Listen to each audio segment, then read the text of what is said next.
Yüzüklerin Efendisi Orta Dünya denilince benim için akan sular durur. Çocukluğumdan bu yana Harry Potter, Yüzüklerin Efendisi gibi kökleşmiş serilerle büyümüş birisi olarak çocukluğumda da Yüzüklerin Efendisi'nin yeri benim için her zaman ayrıydı. Yüzüklerin Efendisi mi Harry Potter mı? 10 saniyen var, çabuk tarafını seç. Durun sakin olun. Yüzüklerin Efendisi ve Harry Potter savaşı başlatmak istemiyorum. Her ikisini de ayrı seviyorum. Orta Dünya evreninin kitaplarının güzelliği gibi Yüzüklerin Efendisi filmlerini kaç defa izlemişimdir, inanın artık saymayı bıraktım. Her izlediğimde ilk yaşadığım o heyecanı ve mutluluğu verebilen çok efsane bir film serisi. Gerçekten bayılıyorum. Orta Dünya'da geçen oyunlar oyun dünyasında her ne kadar yer alıyor olsa da aslında oldukça sınırlı sayıda. Yıllardır hayallerimde düşlediğim Yüzüklerin Efendisi oyunu günün birinde ortaya çıkar mı bilinmez ama ben umudumu korumaya devam ediyorum. Bu videomuzda şu ana dek çıkmış Yüzüklerin Efendisi oyunları arasındaki en başarılı, en oynanabilir ve benim de çok sevdiğim oyunları bir araya getirdim. Şimdi arkanıza yasladım ve birbirinden güzel Yüzüklerin Efendisi oyunlarına birlikte bakalım. The Lord of the Rings, The Battle for Middle-earth 1 ve 2. Listemizin birinci sırasında enfes bir oyun yer alıyor. Listede yer alan oyunlar arasında en sevdiğim ve en çok oynadığım Yüzüklerin Efendisi oyunu olabilir kendisi. Bu oyuna gerçekten bayılıyordum. Hafızalarımıza kazınan oyun replikleriyle, tüylerimizi diken diken yapan efsane oyun müzikleriyle ve Orta Dünya evrenini sonuna kadar hissettiren atmosferiyle birlikte bu oyun yaşayan bir efsaneydi. Single player'ı ayrı, multiplayer tarafı ayrı güzeldi. Bu oyunun günümüzde dijital platformlarda artık satılmıyor olması büyük bir kayıp. Oyunun hakları Electronic Arts'a ait ve lisans sorunlarından kaldırıldığını biliyorum ama bu lisans sorunları bir şekilde giderilemez miydi? Ben de dahil olmak üzere oyuncular bu Yüzüklerin Efendisi oyunlarını günümüzde de nostalji yaşamak için oynamak istiyorlar. Dijital platformlarda hala ulaşılabiliyor olsa harika olurdu gerçekten. Sevgili Electronic Arts, hadi biz oyuncuları sevindir lütfen. Nostalji yaşamak, eski güzel anılarımızı tazelemek istiyoruz. Aslında bunca yıl sonra bir Middle-earth 3 devam oyunu gelse hiç de fena olmazdı. Ya da hazır Amazon'un Yüzüklerin Efendisi dizisi geliyorken yakın dönemde ilgi çekici bir Yüzüklerin Efendisi oyunu gelse sizce de çok güzel olmaz mıydı? The Lord of the Rings Return of the King.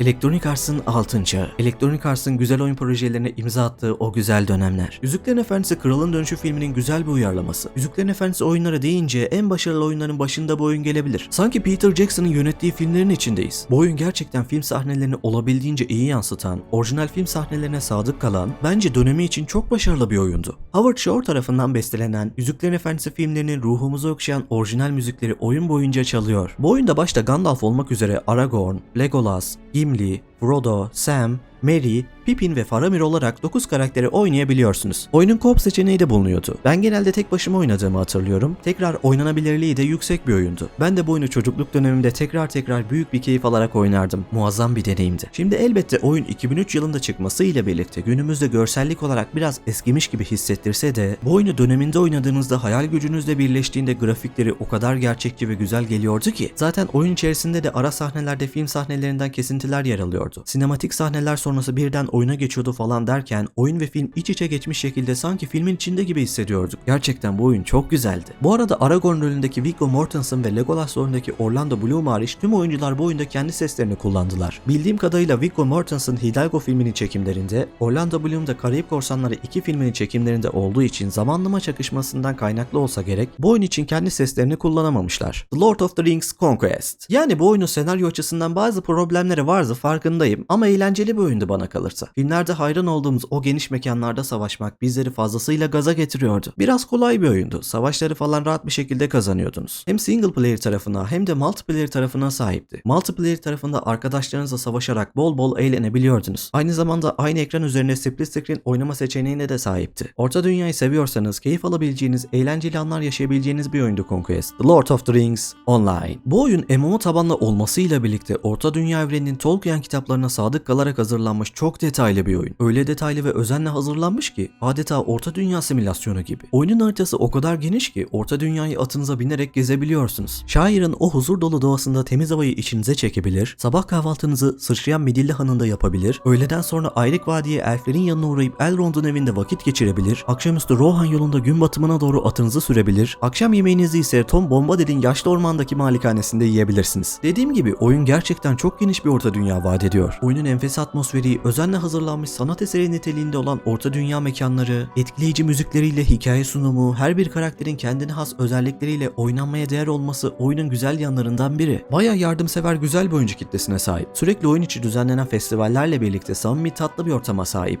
Oyun free to play, oynaması ücretsiz bir oyun ama bir noktadan sonra oyuna para harcama ihtiyacı duyabilirsiniz. Yani böyle çok uzun saatler oynayacağınız bir oyuna para harcamak sorun değil elbette ama ülkemizdeki döviz kurlarından dolayı oyuna harcayacağınız fiyatlar biraz üzebilir. Oynama düşüncesi düşüncesi olanları korkutmayalım tabi. Tam anlamıyla pay to win bir oyun değil yani. Steam mağazasından oyuna ulaşabilir, ücretsiz olarak çok uzun keyifli bir oyun deneyimi yaşayabilirsiniz. Middle-earth Shadow of Mordor ve Shadow of War. Warner Bros. Batman Arkham oyunlarında yakaladığı başarılı dövüş mekaniklerini güzel bir şekilde Shadow of Mordor'a aktardı. Shadow of Mordor'da çıkış döneminde çok keyif alarak oynamamla birlikte benim asıl konuşmak istediğim devam oyunu olan Middle-earth Shadow of War. Pandemi döneminin başlarında oynadım bu güzel oyunu. Çeşitlilikler, yeni mekanlar harika gelmişti bana. Çok hoş bir tat bırakıp keyif veriyordu.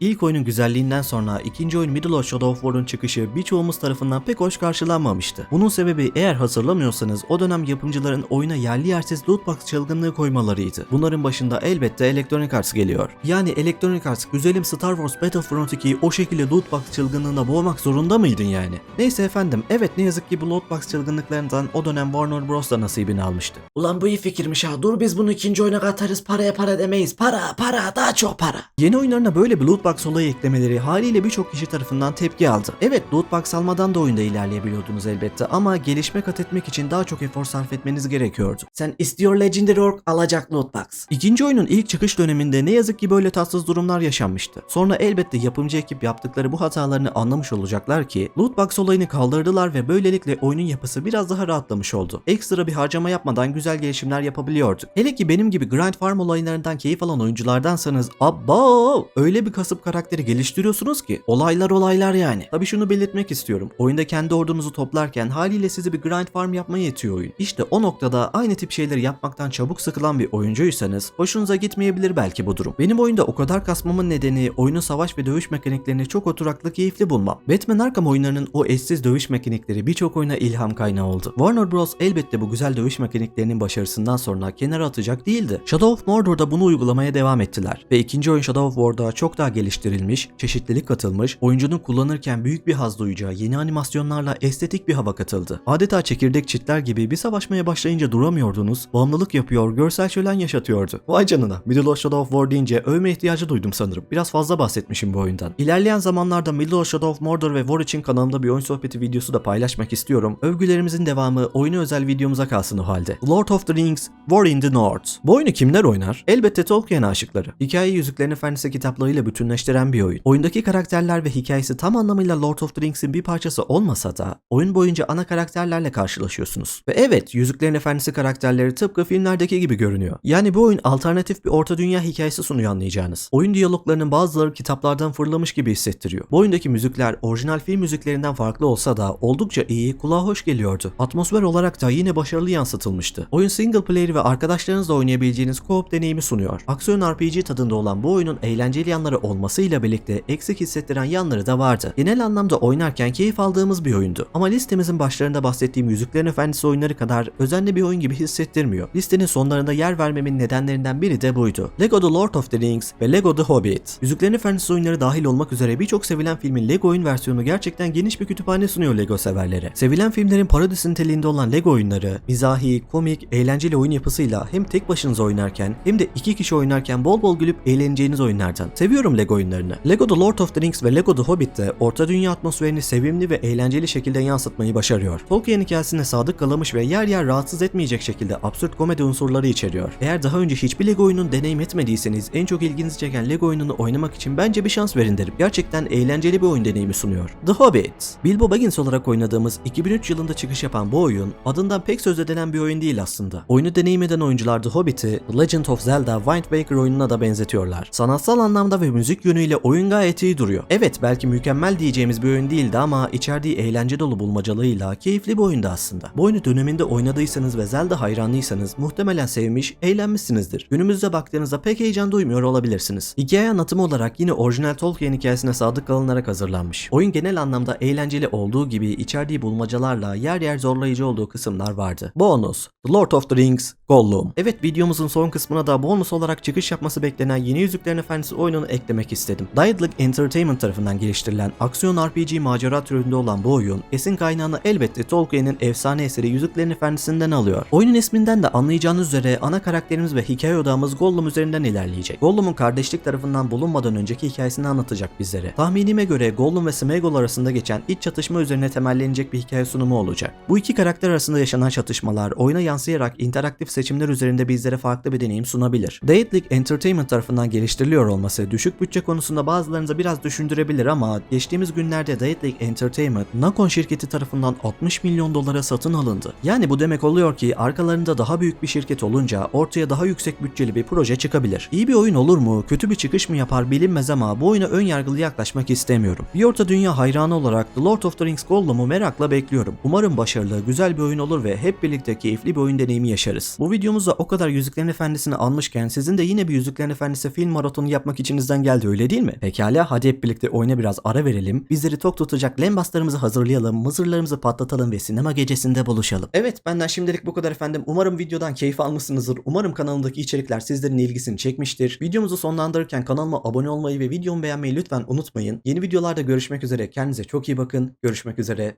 Hoşçakalın.